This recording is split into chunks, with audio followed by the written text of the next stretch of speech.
तो दोस्तों शुरू करते हैं आज की इंफ्रा न्यूज़। पहली खबर आ रही है फॉक्सकॉन से रिलेटेड, जो कि आईफोन बनाने वाले सबसे बड़े कॉन्ट्रैक्ट मैन्युफैक्चरर है और इन्होंने बेंगलुरु के पास में रूरल एरिया में 300 एकर्स ऑफ लैंड खरीदा है, जिसके लिए इन्होंने 300 करोड़ रुपीस चुकाए हैं। तो दोस्तों ये कंपनी वैसे मल्टीपल ऑल प्लॉट्स खरीद चुकी है, इनके एग्जिस्टिंग फैक्ट्री के आसपास में भी एक्सपांशन के लिए प्लॉट से खरीद चुके हैं।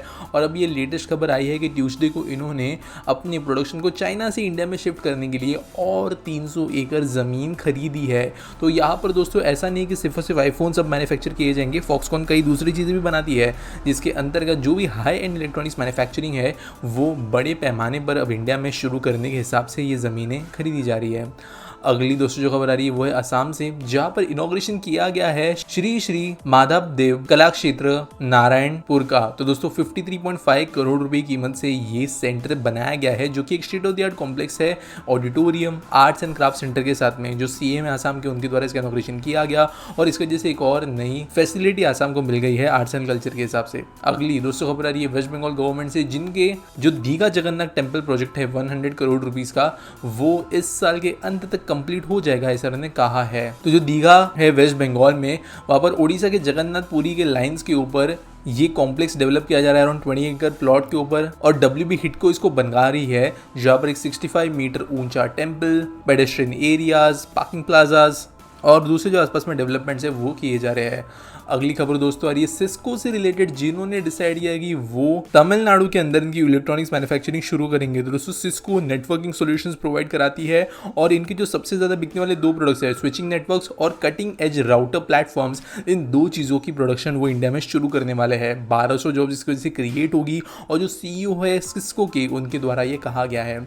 अगली दोस्तों जो खबर आ रही है वो है इलाहाबाद यूनिवर्सिटी से, जहाँ पर हॉकी मैचेस को रात में भी होस्ट किया जा सके और इंटरनेशनल मैच को भी होस्ट किया जा सके, इसके हिसाब से करंट हॉकी स्टेडियम को अपग्रेड किया जाने वाला है 7.7 करोड़ रुपए की कीमत के साथ में। तो प्रयागराज स्मार्ट सिटी इनिशिएटिव के अंतर्गत ये काम किया जा रहा है और जो फैसिलिटी बनेगी वो होगी जेके इंस्टीट्यूट के ऑपोजिट। 91.40 into 55 मीटर्स का ये ओवरऑल फील्ड होगा, लाइटिंग अरेंजमेंट्स होगी, वुडन ब्लीचर्स यहाँ पर लगाए जाएंगे और जो ग्रीन एरिया है उसका भी पेविंग किया जाएगा। साथ साथ लोगों को मैचेस देखने के लिए भी अच्छी सीटिंग बनाई जाएगी और बेसिकली जो फैसिलिटीज़ होनी चाहिए एक अच्छे हॉकी ग्राउंड के अंदर वो यहाँ पर बनाए जाएंगे। अगली दोस्तों जो खबर आ रही है वो है इंडिया के अंदर आने वाले रोबोट से रिलेटेड।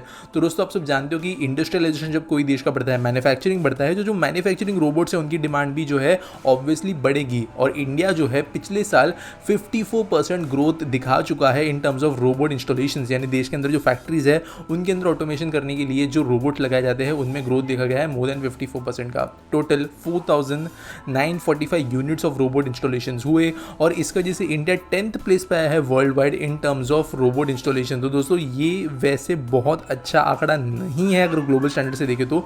इंडिया अपने आप में ग्रोथ कर रहा है, लेकिन अभी भी Canada, Thailand, Singapore, Mexico, in places से हम पीछे है। लेकिन ये भी देखना ज़रूरी है कि यहाँ पर जो डेटा निकाला गया है रोबोट इंस्टॉलेशंस का, वो अलग अलग टाइप के रोबोट्स को भी काउंट करता है। इसकी वजह से बात अच्छी है, लेकिन ग्रो हमें और अभी भी बहुत करना है।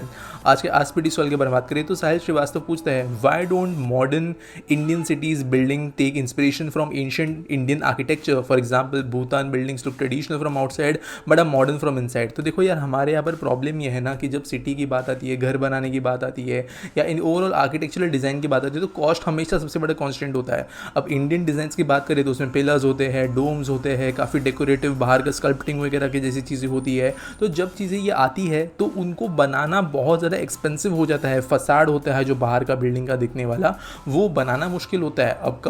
अब कभी कभी जो है बिल्डर्स वगैरह बनाते हैं, जो प्राइवेट बनाने वाले लोग भी होते हैं वो उसके अंदर खर्च करते हैं, लेकिन जनरली जब नीड प्रॉपर हाउसिंग की हो, कमर्शियल स्पेसेस की हो, एक एफिशिएंसी लाने की ज़रूरत हो, तो ऑनेस्टली कहे तो इंडियन डिज़ाइंस इतनी ज़्यादा कॉस्ट इफेक्टिव नहीं पड़ती है और वो इतने बड़े स्केल पे भी नहीं बनाई जाती कि वो कॉस्ट इफेक्टिव बन सके। अगर फॉर एग्जाम्पल कोई रूल वगैरह आता है जहाँ पर बिल्डिंग्स को ट्रेडिशनली डिज़ाइन जो है इम्प्लीमेंट करना ही पड़ेगा, तो अपने आप एक इंडस्ट्री डेवलप हो जाएगी जो इन डिज़ाइंस को जो है सस्ते में थोड़ा करवा सकेगी। ऑब्वियसली चीपेस्ट डिज़ाइन वो नहीं होगा, लेकिन आज के हिसाब से वो थोड़ा सस्ता होगा। भूटान के अंदर कुछ ऐसे रूल्स है, लेकिन इंडिया जैसे बड़े देश के अंदर इतनी बड़ी पॉपुलेशन को जहाँ पर अपना पहला बेसिक सर्व करना है, वहाँ पर ऐसे रूल्स लगाना डिफिकल्ट है। तो बहुत मुश्किल होगा जब तक इंडिया के अंदर एक्सेस पैसा नहीं आने लगता, तब तक हम डिज़ाइंस के ऊपर ध्यान दें। हम अभी भी उस स्टेज पर है जहाँ पर हम बेसिक्स नीड को सेटिस्फाई करने पे ध्यान दे रहे हैं, ना कि एस्थेटिक्स के ऊपर। और ये चीज़ हमें हर चीज़ में नज़र आती है, चाहे वो गवर्नमेंट बिल्डिंग्स हो, हमारी ट्रेन्स हो, गवर्नमेंट के द्वारा बनाए गए इंस्ट्रूमेंट्स हो, या फिर कोई भी और चीज़ें। हम एस्थेटिक्स के ऊपर लास्टली ध्यान देते हैं, लेकिन धीरे धीरे चीज़ें भी चेंज होगी जैसे जैसे कंट्री की इकोनॉमी डेवलप होगी वैसे। उम्मीद करता हूँ आपको सवाल का जवाब मिल गया होगा। अगर आपके पास कोई सवाल है, आप नीचे मुझे कमेंट्स में #AskPT के साथ में पूछ सकते हो। न्यूज़ अगर आपको सबमिट करनी है तो आपको उसके लिए एक लिंक मिल जाएगी डिस्क्रिप्शन में, जहाँ पर आप फर्स्ट होते हो अगर न्यूज़ देने के लिए, तो आपको क्रेडिट्स में मिलेगा। और मिलेंगे अगले वीडियो में।